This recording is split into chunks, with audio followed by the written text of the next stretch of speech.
I, 32F, have been married to my husband Jake, 34M, for 8 years. We met during our sophomore year of college at a mutual friends party. I remember being immediately drawn to Jake's charismatic personality and infectious laugh.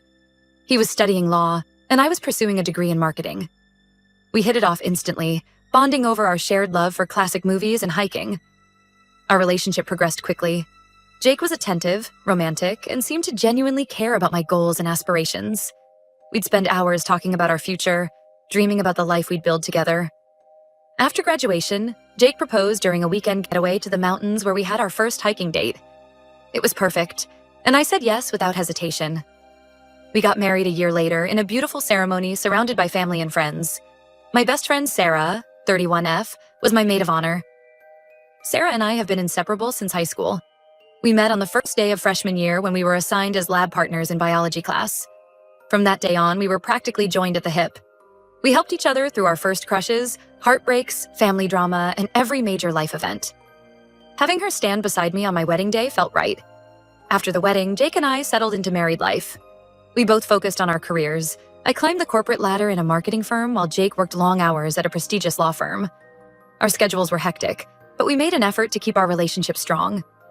We had regular date nights, weekend getaways, and were even starting to talk about having children. Sarah remained a constant presence in our lives. She was over at our house so often that Jake jokingly called her our second wife. I was grateful to have such a supportive friend, especially when Jake's work started demanding more of his time. About 6 months ago, I began noticing subtle changes in Jake's behavior. He became more protective of his phone, often taking calls in another room or texting late into the night. When I asked about it, he'd brush it off as work-related stress. I wanted to believe him, but a nagging feeling in my gut told me something was off. Around the same time, Sarah was going through a rough patch. She had just ended a long-term relationship and was struggling to find a new job in her field. I tried to be there for her as much as possible, inviting her over for dinners and girls' nights when Jake was working late. Last month, I had to go on a week-long business trip to New York. It was a big opportunity for my career, a chance to land a major client for our firm. Jake was supportive, telling me to go and knock their socks off. I felt guilty about leaving him alone for a week, but he assured me he'd be fine. The trip went well, and I managed to wrap things up a day early.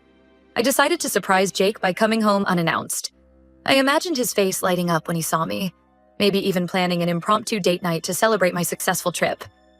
When I entered our house, I immediately sensed something was wrong. There were 2 wine glasses on the coffee table, and I could hear muffled voices coming from upstairs. My heart racing, I slowly made my way up to our bedroom. The door was slightly ajar, and what I saw through that crack shattered my world. Jake and Sarah were in our bed together, clearly in the middle of an intimate moment. I stood there frozen, unable to process what I was seeing. The 2 people I trusted most in the world betraying me in the worst possible way. I must have made a sound because suddenly they both looked up and saw me. The look of shock and guilt on their faces is something I'll never forget. I turned and ran out of the house, ignoring their calls behind me. I drove aimlessly for hours, my mind replaying what I had seen over and over again. How could they do this to me? How long had this been going on? Was our entire relationship a lie? When I finally returned home, Jake was waiting for me. He tried to explain, saying it was a mistake and that it had only happened once. But I could see the lie in his eyes. After some pushing, he admitted that he and Sarah had been having an affair for months. I was devastated. Every memory I had with Jake and Sarah was now tainted. All those times Sarah had comforted me when I was feeling neglected by Jake, all the while she was the reason for his distance. The betrayal cut deep, leaving me feeling hollow and lost. I told Jake I wanted a divorce. He begged me to reconsider, promising to end things with Sarah and suggesting we try couples counseling. But I knew in my heart that I could never trust him again. The foundation of our marriage had been irreparably damaged. Before I could take any concrete steps towards divorce, Jake blindsided me. He accused me of being unfaithful, claiming he had evidence of me cheating with a coworker. It was completely false, but Jake was convincing in his accusations. He told me he couldn't trust me anymore and that he wanted me out of the house. I was shocked and confused. I had never been anything but faithful to Jake. It slowly dawned on me that this was his way of trying to control the narrative. As a lawyer, he knew that infidelity could impact divorce proceedings. He was trying to paint me as the unfaithful one to protect himself. I'm currently staying with my younger sister, trying to figure out my next steps. I know I need to file for divorce, but I'm scared. Jake is a skilled lawyer with connections in the legal world. I'm worried he'll use his knowledge and resources to manipulate the situation in his favor.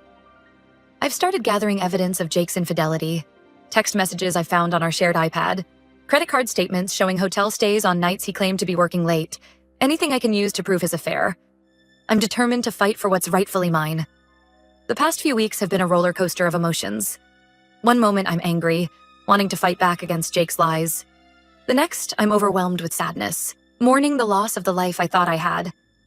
I've lost my husband and my best friend in one fell swoop, and I'm struggling to make sense of it all. I feel like my entire life has been a lie.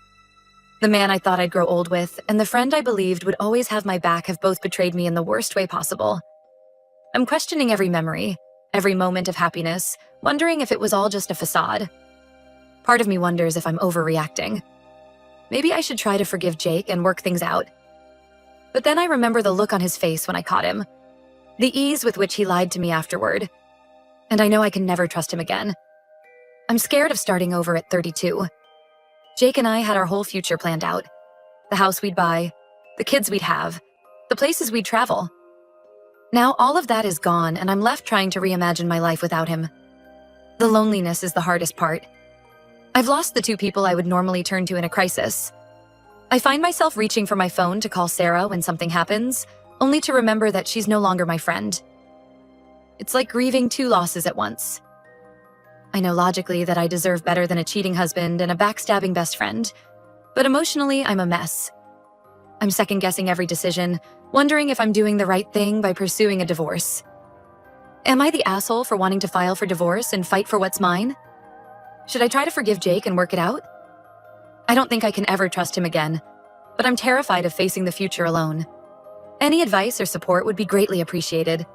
I feel lost and could use some outside perspective on this whole mess.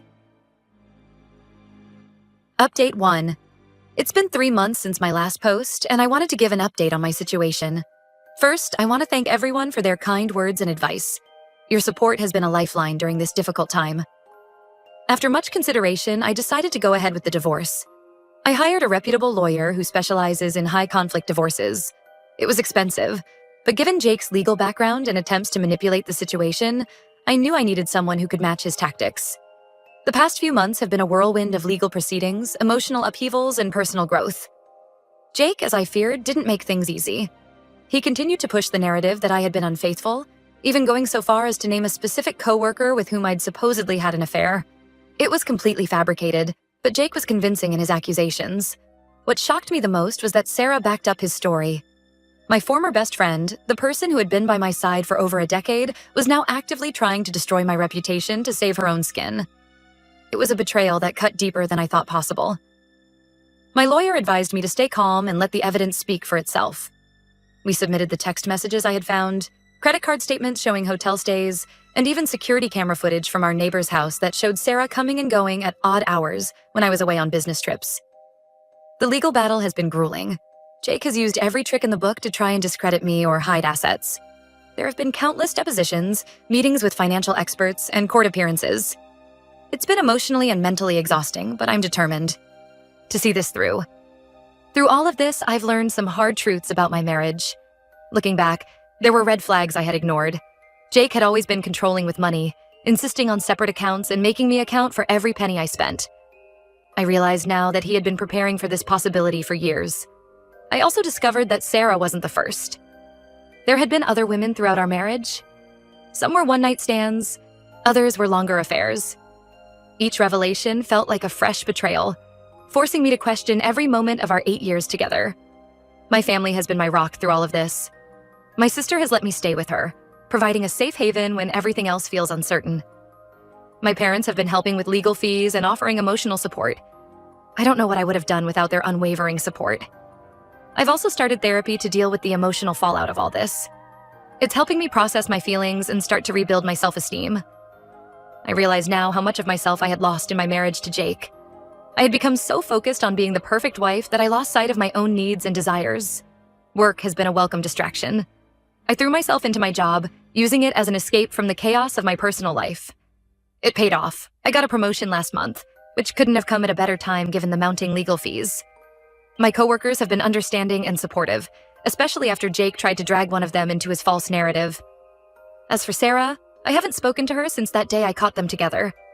She's tried to reach out a few times, leaving tearful voicemails and sending long emails full of apologies and explanations. I'm not ready to hear her excuses. The trust we built over years of friendship has been shattered, and I'm not sure it can ever be repaired. The divorce proceedings are still ongoing. Jake is fighting tooth and nail to keep everything. He's trying to argue that his successful career entitles him to a larger share of our assets, conveniently forgetting how my support allowed him to focus on his career while I balanced work and managing our household. But my lawyer is confident that we have a strong case. It's just a matter of time and perseverance. We've uncovered evidence of Jake hiding assets, which has strengthened our position considerably. I'm taking it one day at a time. Some days are better than others. There are still moments when I miss the life I thought I had, the future I had planned. The idea of starting over in my 30s is daunting, but I'm slowly starting to see it as an opportunity rather than a setback. I'm rediscovering parts of myself that I had neglected during my marriage. I've started painting again, a hobby I had given up when Jake complained about the mess and the time it took away from him. I'm reconnecting with old friends who had drifted away during my marriage, rebuilding a support network that doesn't revolve around Jake or Sarah. The road ahead is still long and uncertain, but I'm feeling stronger every day. I'm no longer the broken, betrayed woman I was 3 months ago. I'm fighting for myself, for the life and future I deserve. It's not the future I had planned, but I'm starting to believe it might be even better. Thank you again for all your support. It means more than you know. I'll update again when the divorce is finalized. Wish me luck. Update 2. It's been another 6 months since my last update, and I'm finally able to say that the divorce is finalized. The journey to get here has been long and arduous, but I'm proud to say that I've come out the other side stronger and wiser. The turning point in our legal battle came when we discovered hidden accounts Jake had been using to funnel money away from our marital assets. My lawyer was able to trace these accounts and prove that Jake had been planning this deception for years. This discovery shifted the entire case in my favor, exposing Jake's attempts to manipulate the divorce proceedings. The judge was not impressed with Jake's underhanded tactics or his false accusations against me. In the end, I was awarded half of everything, including the house and Jake's retirement accounts. It felt like vindication after months of fighting against his lies and manipulations. The day the divorce was finalized was a mix of emotions. While I felt relieved that it was over, it also felt like the final nail in the coffin of my marriage. 8 years of my life, gone. But as I sat in the courtroom, listening to the judge make her final ruling, I realized that I was closing a chapter of my life that had become toxic and opening the door to new possibilities. In the weeks since the divorce was finalized, I've been focused on rebuilding my life. I've moved into a new apartment in a different part of the city. It's smaller than the house Jake and I shared, but it's all mine. I'm slowly making it feel like home, filling it with things that make me happy and reflect who I am now, not who I was trying to be in my marriage.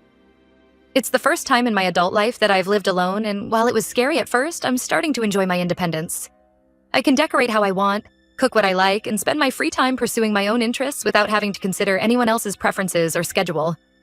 Work continues to be a positive aspect of my life. The promotion I received during the divorce proceedings has opened up new opportunities for me. I'm traveling more for work, which has been a great way to get out of my own head and focus on something positive. I'm building new professional relationships and rediscovering my passion for my career. I've also started dating again, very casually. It's been strange and a little scary to put myself out there, but it's also been nice to be reminded that there are good men out there. I'm in no rush to get into another serious relationship, though. For now, I'm focusing on myself and healing from the trauma of my marriage and divorce. Therapy has been invaluable throughout this process. It's helped me work through my trust issues and start to rebuild my self-esteem. I'm learning to love myself again, which is something I realized now I had lost sight of during my marriage. I'm also working on setting healthy boundaries and recognizing red flags in relationships, skills I wish I had developed earlier. As for Jake and Sarah, I've heard through mutual friends that they're still together. It hurts to think about, but I'm trying to let go of that anger. It's not serving me anymore. I've realized that their actions say more about them than they do about me. I deserve better, and I'm no longer willing to let their betrayal define me or my future. Looking back on this whole experience, I can see how much I've grown. While I wouldn't wish this pain on anyone, I'm proud of how I've handled it. I stood up for myself, fought for what was rightfully mine, and came out stronger on the other side. I've learned valuable lessons about self-worth, the importance of maintaining my own identity in a relationship, and the power of perseverance. I've also learned who my true friends are, the ones who stood by me during this difficult time and supported me unconditionally. To anyone going through something similar, know that it does get better. It's not easy, and there will be days when you want to give up, but you're stronger than you know. Surround yourself with people who support you. Get professional help if you need it, and never be afraid to stand up for yourself. I'm still healing, still processing everything that's happened. There are days when the pain and anger resurface, but they're becoming less frequent.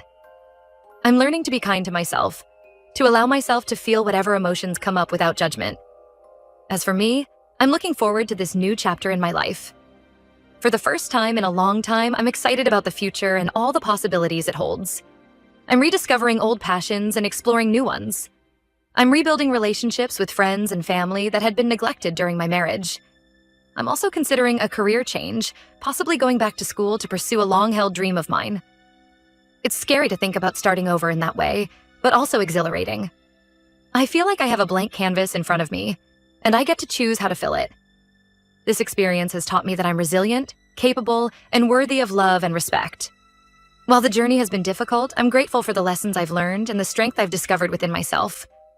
I'm no longer the woman who was betrayed by her husband and best friend. I'm a survivor, a fighter, and I'm excited to see what the future holds. To those who supported me through this ordeal, thank you. Your kindness and encouragement have meant more than you know. And to those who might be facing similar challenges, remember that you're not alone. There's light at the end of the tunnel, even if you can't see it right now. As I close this chapter of my life, I'm filled with hope. Hope for new adventures, new relationships, and a life lived on my own terms. It's not the path I expected to be on at 33, but I'm embracing it with open arms. Thank you all for being a part of this journey with me. Your support and advice have been invaluable. Here's to new beginnings and the strength we find in overcoming life's challenges.